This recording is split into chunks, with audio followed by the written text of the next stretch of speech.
Ibu Beto, Ibu Sidayang. ngasih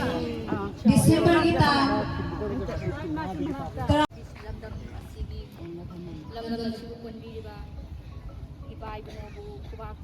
terlalu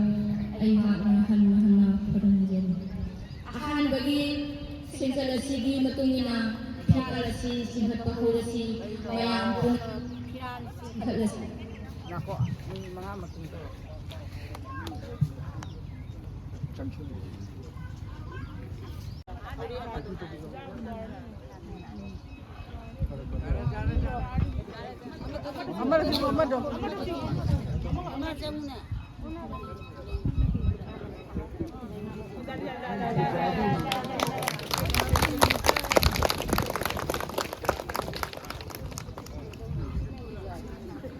Kaya siapa farmasiga mari lengana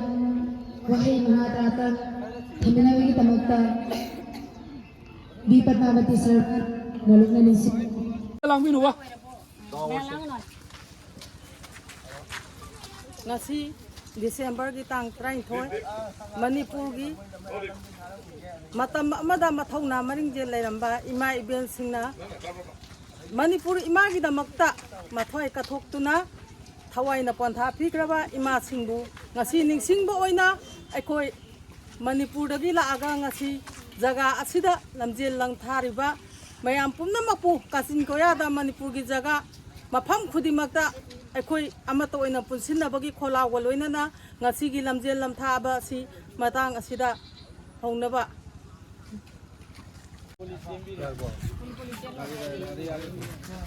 ready ama ani aho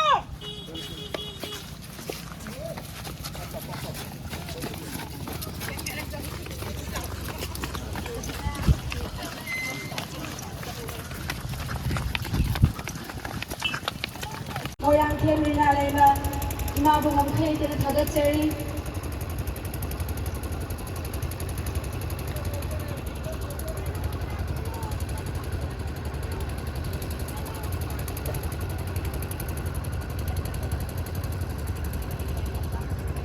Oza Singh aha badami hona panjara bada sanglapam Joy Sagar Sharma ACS ADC Hozai District Lamoyrakon Bidda Manipuri Sahitya Parishad Assam ki Vice President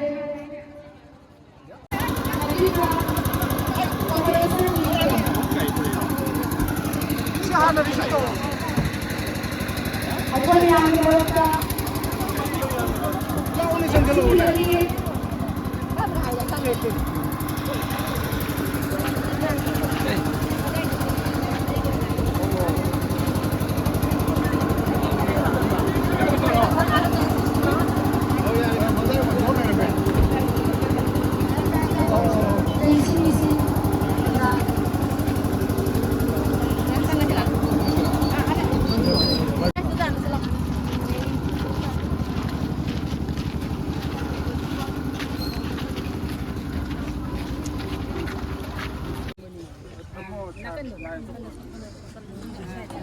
Kita sai lah, sai lang ko yo.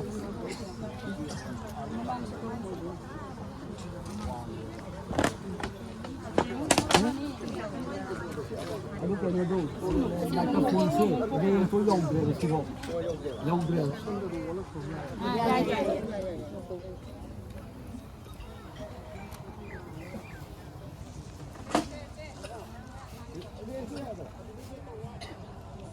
Baik, kamu baik.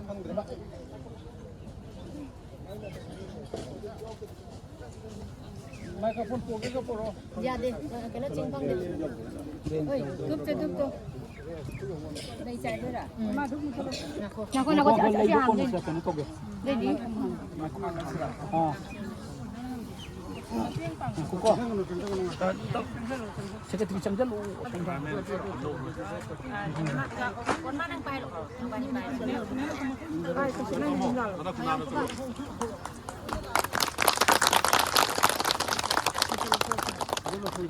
Ini isi maka tu singgih mo.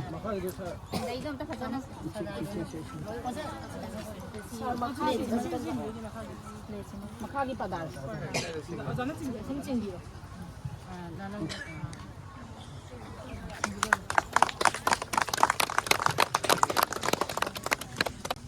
Sana aku ko. Adagi Sonia nang na pita pabiro sime thari ban. Dạ, para này em à. Đây trái đó rồi. Kaya para. Papa. Maira Paibi dedicated to the woman for the sacrifice of our motherland, unveiled by Sri Komandabab Ibom Cha Singh, Honorable MLA Lamlai AC, Chairman Manipur Heirloom and the Handicraft Development Corporation Limited, in presence of B. Padmavati Sharma, President, Amadi M. Hema Devi Secretary, Apunba Maira Paibi Loop, Hosai District Committee, Hosai Infan, on 12 December 2024, Thursday. Group photo om telaw ge. Oh, lay. Chano wa am tangang halang bo. Lay em đây. Makada ka katpiro sa do ka matang sa katpiro.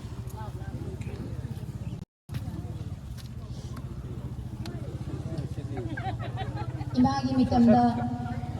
ningbiroba kai khumnazaraba khwai khibi pune bagna lay kapina bigi tamaktasu nolong na nisingjen Ay oza di wa hay man ka hay be. Somda law. Siya ang pagi sama. Happening ba ita? Landam jibu konbiri ba ibudo bendo. Amoy da sena thagu nazaraga rumjari sinja masi Manipur gi ma sinna ama lairagadi Laiba sinjaiba ki damakta niyam ki damakta Nathokpana masrup oiba nolong na nisingjari akiba laitana kathokpa lambagi adugumba thona pibi rambado matam punamakki oina ima singda adugumba thona do laiba pina view haina aina ubak tara lonana kanana kumjari Hanto. aikoi malemda tamo lo isan tamo thai isan kannaba asina ai ngasa isinga leira ba ambagi pura ambagi isinga lay haibagi wa khode phim phadi amtaga ujarasip khutsa dai tokpagi phadi amtaga rumal lo su jaiye tawel lo su jai kana da yauge ai lo se agora pura se ai lo tala kya tala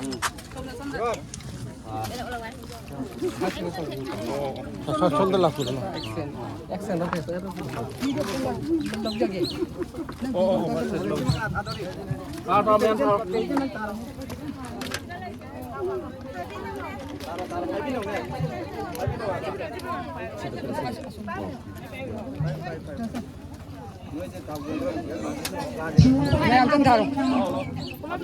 Apun ba mera babilog ay angan bagi sasange Taro. thamram Biya jida pusallo. Kay haning ba? ngakpigani mahang haksang nungaitaba akoi thoramasida saruk yaba ngamkhidre से याम हराउरी अखोय बु बाटोंजना कगलक पसे मसी अखोय की तरफ तगी सु फ्रीदा pressure म o ima sugar se अला कम sorry न ngakpigani ima se ओनगनी amasong leire pressure sugar adoi लयदि ima se haksang nungaitaba ana marang बु na वरम दसु ngasigi dais asida अचान करी करी सिम्टोम ने करी करी ना बोय अदुगी मतंग दसु ngakpigani मयाम mayam दा वही खरा हाय गनी मसी हाकु तुंदा हागा चरी इना होना को Matanda Manipur. Thank you Thunglen oina lengbiragiba daista leitingdana phamliba ikai khunaba khunazaraba oza honorable MLA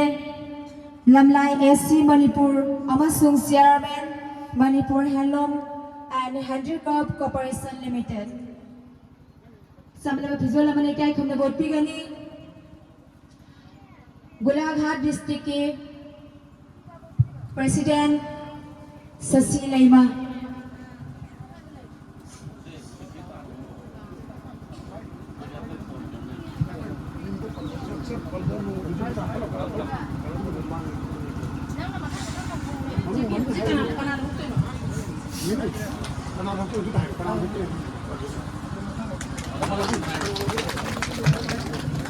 Saglakpam Jay Shankar Sharma,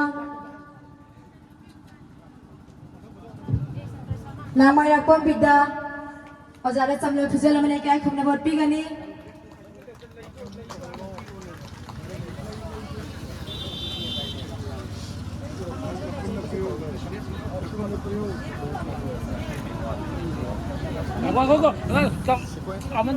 Sonia nang video.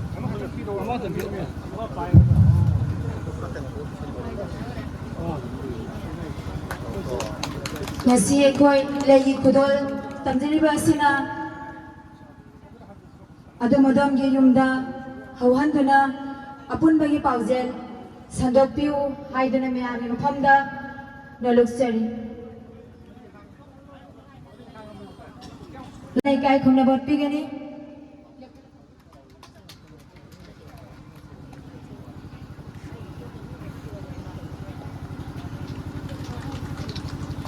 Kumabam Jiban Mala Devi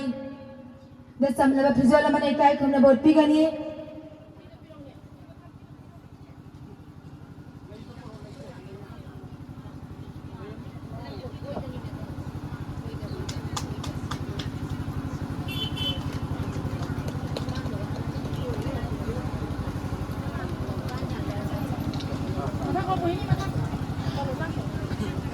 Ketrimayam Jiban Singh the Samlava Pizola Manekai Kumnabot Pigani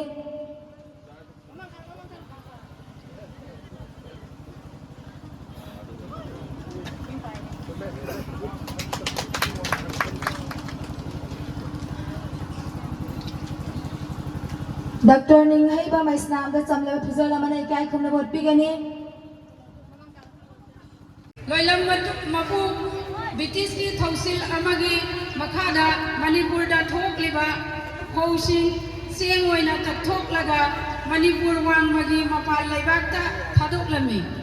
Mayang Marawari Singa Manaraga Tadokliba Siengadu Sangari da Haklaga Uthokibani Adubu Lampamse Sahi Kayan Lokanese 04 39 gani Ahan Benupilana 1904 Anisubun Nupilana 1939 Sahi asi kanana lakre ohum suban nupi lan gi damakta ngasi ekoi sem sare ngasi community asi atuki matik pik pamaramna ekoi bu destroy tawna bagi jod na bagi damakta jati ke ane ekoi dalna tare atubu aigi pai tuna aigi ida seliba aigi lutum da selibi ise ki bu khangdoi I amadi yaurami haibase ngasi lepi ba phak sinani ulise tawnaba asam lamdam Assam Hozai Sidasu, I give a day to be a Tonga Pana platform Sidawang Ambam Zabagi Tona Sisu, Lampama money. The same number game by day to be Tona di Sintana Bagi Loivan Nairo. Hataki Tang Megi Tang Humdagi, Sahi and Panning Sit Chocolate say, I give my day Bungi passing a Pulga I Habagiwani, my day to be a Mamang Tare Haga Conscious Helega, no way Marugi Marata. Intern government have a say. Bitubigi, Marisuba Pambaka Laiba, Army Amane. Army Sibaga, Equimate, Nupi, Karakatana, Tasaraga. Imalabang Mambayade, Egikam, Pamutpayade, have a confirmed to the Equina Lepsalibacy. Massima Lagibasi, Manga Hurkiba, Imaibil Kayan Ulam Batona, Mani, Masamana Woiba, Adogi Pumpamduni, have the Nixing Divisi. Hagasari Masin Ayazik Matungasu, Masin of Hodam Pudna appointment to the back and many Hibas Agiwak that has a Masa Matami, has it India government now, Nasun the Labor, Matansida, Imasin a whole but hope beginning a sip of black Pisina, Yam Hemna, by Jasalapang the Ba, Probunda, Cookie, from many Hinatomba, Imasin and Hilchbama Pam, Apina, Apollo, Bopani, Media, Tonga, Bopani, upon mobile, the Suena, Bopani, Imasin Toba, Mitaki Pita, Hitare, Haiba, Masina Waiba, Hinkum, the Nasabana, Tapana, Imasina, no better than appointed, appoint more the Kaibon way, sometimes appointment, I say, Kamoyam, Kaibon way, and appointment, Tamalena, Matin, Bongam, girls, appointment, Mamma, Anita Manipura, Salaga, Matin, Zare, as in a sea, Aigi, इरमदम लेबदगी अखोइसु आसाम दा लेरिबा मालेम दा लेरिबा Meitei पुदिंगसे अखोइ साथोक्सरिबनी मालेबा लेबदगी ngasi aigi iri thiraga aigi ipa mari ichin ina mari thiraga asam da ngasi imagi mitam mama akoina jungba haji khazai district ta jungba ngami base aigi ichin naw mayam gi kaino mapandagi akoi ngasi sigi platform se lakpa ngamani habisi ma aina thamjage adu ngasi akoi MLS harna prai lamlai gi MLS harna lakna ngasi akoi gi mafam da zawra busu aigi thamoi da haingai ni thakase harauze matungda amuk sujau piragni haibase aina thamjaningi ai se Blackheart district tagi Khozai district na barton tawdana ai se lakpani adu mathangda su akoi rotation oina oirkani Khozai district ji bangdo su next sahi da 2025 ki December di akoi du bangbo rotation mana lakani matam tu da ngasi ima asigi ai di loina organization punong ki panjak jre akoi di women federation bi se seni akoi di lagi ba isomo bi ma sarojini mayam punong ai invite jarkani akoi thoram bangbo som kamda ngasi lakpi ba sar honorable sar busu akoi invite jarkani akoi Blackheart district to akoi meeting population ji jamde oirang su akoi na barton tawko bunda sarena akoi meeting kyam lai habse jengiro habse aina ne thamjage imasi leadership Laguru Singh Subsinna Om Nongai Kai Kumno Uchari Kuinana Manggaling Sindiriba Imai Bel Iselise Punumakut Hilok Hendongna Om Nongai Kai Kumno Uchari Aigi Mingbudi Koi Kumatabam Bomcha Ana Nama Changbire Sigi Matakta Kedang kharge kedang mate kitang sektak jage aise lamlai constituency to ge koi kameng khunjau aiba khunduda popone adugi mate koi lai raba imung amada popone ai football sanajare ai football sanabada India gi mohut sindana sanaba chalure matam tu da koi angang oringai matam da trail gari se he lagu matam da koi hojai si phau ganda hojai hai lamdam se koi gi Manipur gi maitei sing yamna lai hai du da thamoi da yamna uning ba mayam ga khangna ning ba adu ko gi ihullamana maram oidra dum trail matak tagi jaga si koina tumaina yengjarga ai laksa bamisa bani ai chana badagi pothara kanda reba ki miyam di thok tong badagi politics ta changaga 1990 dagi ahan boin bole pe ai na bole pasi paisa ta yaudana lepe aduna ai handak kari si tarelak pai thiru matung da nipalak subuda kajar pun aduna marak tu da aina koi ya sam ki toman wafam da leiba koi nuksijarwa koi ki ahalaman sing mai bel sing unaninga ga su koi paisa ko thokona lakpagi sakti bawba leita ba ai ta ana koi Bangladesh ta leiriba Myanmar ta leiriba du prithibi ga tai countries inda leiriba koi ki meitei sing se matang pula punjal ladi koi me am se tang ama to ile lepadi koi se am dangam phangam daba adu ko majati ama oini haibagi thajaba ai punging da siena koi leijarpa misak mani ana hayeng si ai gi yumda ai ni yoksaba ai gi sanpi gi masa lohong ladabani aga numit tarani kunni gi mamangda khojai gi program si yau si haiba dai ni yawing man gi dana fare akan ba irang thoktra ne ge dum yaujar ge ming habiyo haigi ba aduga de minini humni da ngai kanda numi mari mani da ngai kanda hai tare ai gi isanpi gi masa do lohong wasi tang tarom do hayeng si taram bane adu oina phauta aina mafam sida langmagi ani mafam sigi mai bel sing ra sam gi tonga tonga da pham da tariba koi meitei sing ahal laman sing mayam sing unaning bagi wakan duna baru mau ergai laksabani agai siguma program si ai yungi si leram dragadi ai horen loi mau bo yawa tuga numin ini humni lei duna lekai da koi dana sakhang mai khang na ba adu wa ai pam jabani adu hayengi thamuk sin marum oi dana ai huji program si yawarga han gidabe yadre adu naina ngasiki program siga mari leina ni amna tena aina bohona jage akoi gi ngasigi akoi gi saigi keynote address hai tare ke keynote address to the aina amna lumna luna lomjaba area khara hairagadi hojai gi amasung akoi bada leriba मैं मरोइना अपुन को मेरा पैदी हो जाएगी पांडम the थमी से आदि मतम दुगी नुपीलाल अनी दो लिंसन बा अदुगा मतम दुगी इमाइबिल सिंगा दा लैगिबा थौना लिंजेन मदु हौजिकी मिरोंदा मसुम तुमगी मिरोंदा मदु निंसन हल्लगा अदुगुंबा थौना फबी मतम दुगी इमा मेरा पाइबी सिंह अदुगुंबा अममम ओइदबी यादे कैदोंनाबा मणिपुर कन्नबा कैदोंनाबा मणिपुर की वांगदा तोंगान तोंगाना तारिबा अखोइगी कांगलुप सिंह असे कैगुम मतमदा अखोइगी पुंसीदा सिंगनबा कया लाकपा मतमदा थेंगनबगीदमक सेम सादबा यादे हाइबसिमा आई अदुकी मतिक आई थागचरी